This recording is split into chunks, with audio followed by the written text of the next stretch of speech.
다람쥐를 남녀 한 쌍으로 키우는 집에서 새끼가 태어나면 한 달에서 한 달 반 사이에 분양을 보냅니다. 담비도 가정에서 태어난 다람쥐예요. 담비를 처음 보게 된 사진인데요. 이때가 3개월일 때고 첫 적응에 실패했습니다. 기차를 타고 3시간 거리를 달려 다람쥐를 만나러 갔어요. 늦은 오후 채집통에서 다람쥐가 잠을 자고 있었어요. 발이 얼핏 보였는데 예뻐 보였습니다. 발만 보고 데려왔어요. 같이 키우는 남아보다 이 여아가 너무 예민하고 물기도 해서 키우기가 힘들다고 하셨어요. 다람쥐는 키우기가 까다로워서 중도에 포기하는 경우가 많습니다. 다람쥐의 습성을 충분히 알아보시고 입양을 결정하세요.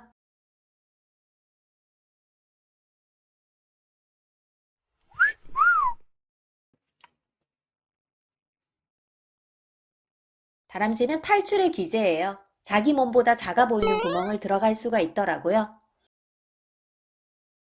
에어컨 옆에 보면 구멍이 있어요. 거기로도 들어가요. 한번 들어가면 2시간씩 안 나오는데 계속 들어가려고 해요. 못 들어가게 종이로 막아놔도 종이를 빼고 들어가요. 말을 쳐듣지를 않아요. 방목은 위험하다는 걸 깨닫고 케이지에 가둬놓기도 했는데요. 불쌍하니까 또 꺼내줘요. 천장에 틈이 있는 걸 몰랐는데 다람쥐가 들어갔어요. 아꾸 왔어. 2시간 만에 나오니 고맙죠. 정수기 뒤에는 음식을 숨기려고 시도 때도 없이 드나들어요. 미야, 미야, 우리 안 거야. 방문이 약간 열리면 문틈에 몸을 집어넣어서 틈을 버리고 나와요. 우리 집 베란다에는 물 내려가는 곳에 구멍이 있더라고요. 굉장히 위험하죠. 화장실 변기에 빠져 죽는 다람쥐가 있기 때문에 변기 뚜껑은 항상 내려놓고요.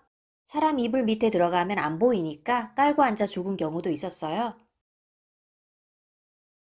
야생 다람쥐는 낙엽을 모아서 이불로 사용을 해요. 추운 겨울에는 땅굴 은신처에서 동면에 들어갑니다. 날씨가 영하로 떨어지면 집다람쥐를 키우는 입장에서 비상사태예요. 나무위키에 따르면 다람쥐가 실내에서 동면하는 경우 80%가 사망한다고 합니다. 온도 조절을 못하기 때문이라고 하는데요. 동면에 들지 않게 최소 19도 이상 유지해줘야 합니다. 저는 겨울에도 보일러를 잘 켜지 않는 사람인데요. 다람쥐를 키우다 보니까 24도를 계속 유지하고 있어요. 겨울에는 다람쥐가 잠을 많이 자니까 걱정이 되더라고요. 따뜻한 포치가 있어서 안심이 돼요. 담비가 천을 갈지 않아서 다행이에요. 케이지 위에 담요를 덮어서 밑공기를 따뜻하게 해줍니다. 다람쥐가 겁을 먹었을 때 내는 소리예요. 다람쥐는 생태계 먹이사슬 최하위에 있는 약체 동물입니다. 천적이 많기 때문에 경계심과 스트레스가 많고 예민합니다. 혼자 독립생활을 하는 동물이어서 길들이기도 쉽지 않습니다.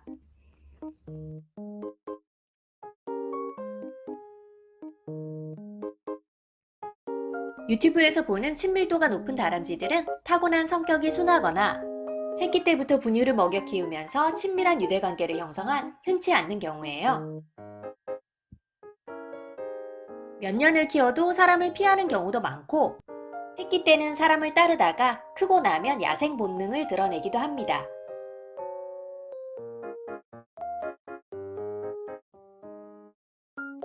겨울철이 다가오면 집다람쥐도 먹이를 모아야 한다는 본능으로 예민해져요.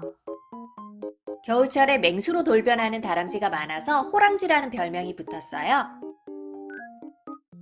다람쥐는 딱딱한 잣도 깔 수 있는 날카로운 이빨을 갖고 있어요.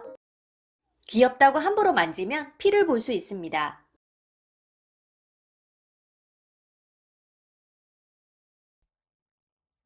다람쥐를 처음 데려왔을 때는 혼자 조용한 방에 두고 적응기를 가졌어요.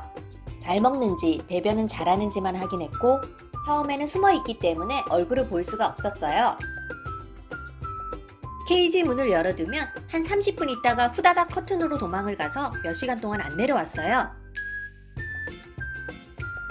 볼주머니에 먹을 걸 싸가지고 가서 저 위에서 먹더라고요. 식탐이 있으니까 간식으로 꼬셔봐야겠다 생각했어요. 제가 친해진 비결은요. 다람쥐를 처음 대할 때 강아지처럼 관심을 주면 무섭다고 도망을 가요. 천적이 나한테 관심을 가지면 다람쥐 입장에서는 무섭겠죠. 무관심한 척 제 할 일을 하고 있으면 주위가 조용해졌다 싶을 때 커튼에서 내려와서 슬금슬금 방을 돌아다니더라고요. 다람쥐는 겁도 많지만 호기심도 참 많아요. 제 주변에 간식을 놔두니까 자꾸 저한테 다가오더라고요. 다람쥐를 한 쌍으로 키울 때도 반드시 분리해서 각각의 케이지에 키워야 돼요. 2단이나 3단 케이지를 준비하셔야 되고요. 다람쥐 은신처인 알통을 준비하시고요. 지름 26cm 이상의 쳇바퀴가 필요합니다. 펫대나 평상이 필요하고요. 기본 물품을 준비하시면 최소 20만원은 듭니다.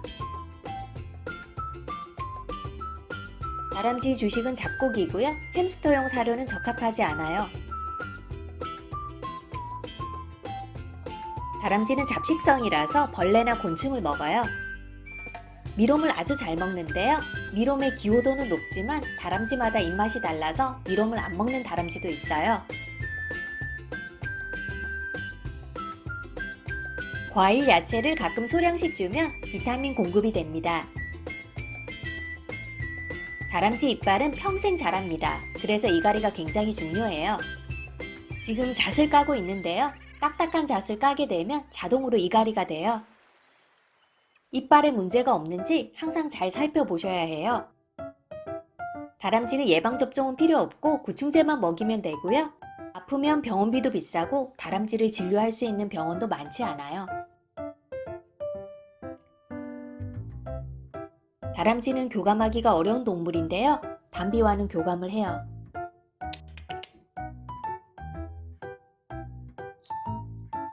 제가 창문으로 담비를 밖으로 꺼내주고 있어요. 방에 놔두면 자꾸 밖으로 나오고 싶어 해요.